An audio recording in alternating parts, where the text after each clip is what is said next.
বলতেছে যে ভিডিওতে বাবু করে না, আরে সুন্দর সুন্দর করে। এখানে পাহাড়ের ভিউটা অনেক ভালো লাগে আমাদের, তার জন্য মানুষ এসে আমাদের এদিকে আসে, ভিউগুলো দেখে আর ঝর্ণার মধ্যে গিয়ে ছবি তুলে তারপরে অনেক ভালো লাগে তাদের। তারপর আমাদের উপর থেকে ভিউটা কেমন দেখা যায়? অনেক সুন্দর করে দেখা যায় সাগর দিয়ে, তারপর পাহাড় দেখা যায় উপর থেকে, এখান থেকে আরো সুন্দর সুন্দর ভিউ দেখা যায়। এভরিওয়ান, আমরা কিন্তু পাহাড় থেকে নিচে নেমে আমরা কিন্তু মার্কেটের দিকে চলে আসছি।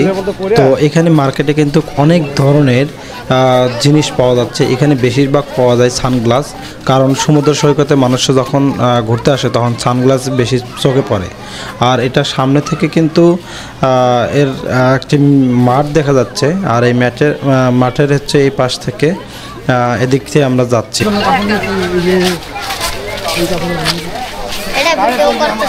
বলো, কিছু বলবা? বলতেছে যে ভিডিওতে বাবু করে না, আরে সুন্দর সুন্দর করে। আরো সুন্দর করে চেষ্টা করতেছি। হ্যাঁ, আমরা তো ভিডিও বানাই। এই হিমচরি মধ্যে কিছু বলো তো। এখানে আমি এখন হিমচরিতে আছি। এখানে পাহাড়ের ভিউটা অনেক ভালো লাগে আমাদের, তার জন্য মানুষ এসে আমাদের এদিকে আসে, ভিউগুলো দেখে আর ঝর্ণার মধ্যে গিয়ে ছবি তুলে তারপরে অনেক ভালো লাগে তাদের। তারপর আমাদের উপর থেকে ভিউটা কেমন দেখা যায়? অনেক সুন্দর করে দেখা যায় সাগর দিয়ে, তারপর পাহাড় দেখা যায় উপর থেকে, এখান থেকে আরো সুন্দর সুন্দর ভিউ দেখা যায়। উঠতে খুব কষ্ট হয় আর নামতে খুব ভালো ভালো লাগে, আস্তে আস্তে নামবেন, ভালো ফিলিং পাওয়া যায় না নামার সময়। আর সাগর আছে পাশে, এইদিকে। হ্যাঁ, আচ্ছা, এদিকে ছবি তুলতে পারবেন, ঢেউগুলো অনেক সুন্দর। ঠিক আছে, থ্যাংক ইউ বাবু, দেখা হবে ভিডিওতে। এভরিওয়ান, চিন্তা করছেন ছোট একটা বাচ্চা কত সুন্দরভাবে এই পাহাড় সম্বন্ধে এবং সমুদ্র সম্বন্ধে কিভাবে বিস্তারিত বর্ণনা দিচ্ছে। আসলে আমার কাছে অসাধারণ লেগেছে। আপনাদের কাছে কেমন লেগেছে অবশ্যই জানাবেন। সাজিদারা কত? 160 টাকা। মানে 40 টাকা দিলে 50 টাকা দেন, 50 টাকা দেন। কত কত?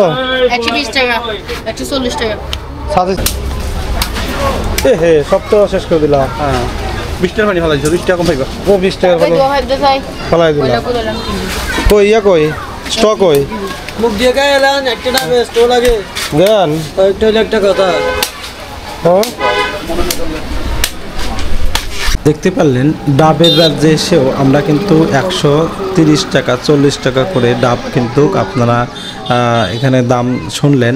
আমরা কিন্তু তারপরেও খেলাম, কারণ হচ্ছে ডাবের রাজ্যে এখানে ভালো ভালো ডাব পাওয়া যায়। আসলে ঢাকা শহরে যেরকম ডাব পাওয়া যায় এখানে কিন্তু ওই রকমই ডাব পাওয়া যায়। আর এদিকে এগুলো কিন্তু চাঁদের গাড়ি, দেখতে পারতেছেন, আপনাদের গত ভিডিওতে দেখিয়েছিলাম। এই চাঁদের গাড়িগুলো কিন্তু এরকম ফ্যামিলি প্যাকেজে ভাড়ায় আসে, আবার এখান থেকে কিন্তু বিভিন্ন পর্যটক কেন্দ্রে ঘুরিয়ে দেখার পরে তারপরে কিন্তু আবার ফিরে যায় তাদের গন্তব্যস্থলে। এনিওয়ে, আমরা কিন্তু পাহাড় থেকে সরাসরি যাওয়ার উদ্দেশ্যে আমরা কিন্তু নেমে পড়েছি। তো যেহেতু নেমেছি তাহলে আমরা একটু দেখি নিচের জায়গাগুলো কেমন এবং সমুদ্রের দিকে আগাচ্ছি। চলুন দেখি যাই আমরা একটু সমুদ্রের দিকে, আসলে সমুদ্রের দিকে কেমন দেখা যায়। যাই হোক, এনিওয়ে আমরা কিন্তু এখন সমুদ্রে চলে এসেছি। আমরা সমুদ্রে নামবো না, আমরা সমুদ্রের ধারে একটি ছোট্ট রাস্তা আছে, সেই রাস্তায় আমরা সময় কাটাচ্ছি। এই যে এই রাস্তাটা দেখতে পারতেছেন, এটা ছোট একটা কালফাটের মতো। এখান থেকে কিন্তু সমুদ্রটা অনেক সুন্দরভাবে দেখা যায়। যাই হোক, আকাশে কিন্তু মেঘ আছে দেখে আকাশটা নীল দেখা যাচ্ছে না, কিন্তু সাদা দেখা যাচ্ছে। অবশ্যই অনেক সুন্দর লাগতেছে, কারণ এইদিকে যত এইদিকে যাচ্ছি তত বড় বড় ঢেউ দেখা যাচ্ছে। আর এখানে আপনারা চাইলে কিন্তু গোসল সেরে নিতে পারেন, চাইলে সামনের দিকেও গোসল সেরে নিতে পারবেন, কারণ এখানকার পানিগুলো অনেক পরিষ্কার, কোনো ময়লা নেই, কারণ পুরোটাই হচ্ছে যে এই বিচে বালি থাকে। আর এদিক দিয়ে দেখতে পারতেছেন নারকেল গাছ। আর এই পাহাড়ে আমরা উঠছিলাম এর আগে, গত ভিডিওতে সেটা দেখেছি। যারা দেখেন নাই তারা অবশ্যই ভিডিওগুলি দেখে আসবেন আমার চ্যানেলে গিয়ে, আর অবশ্যই সাবস্ক্রাইব করবেন।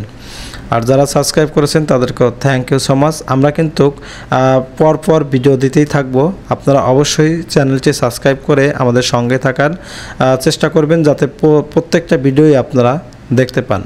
তো আজকের মতো এখানে বিদায় নিচ্ছি, দেখা হবে পরবর্তী ভিডিওতে।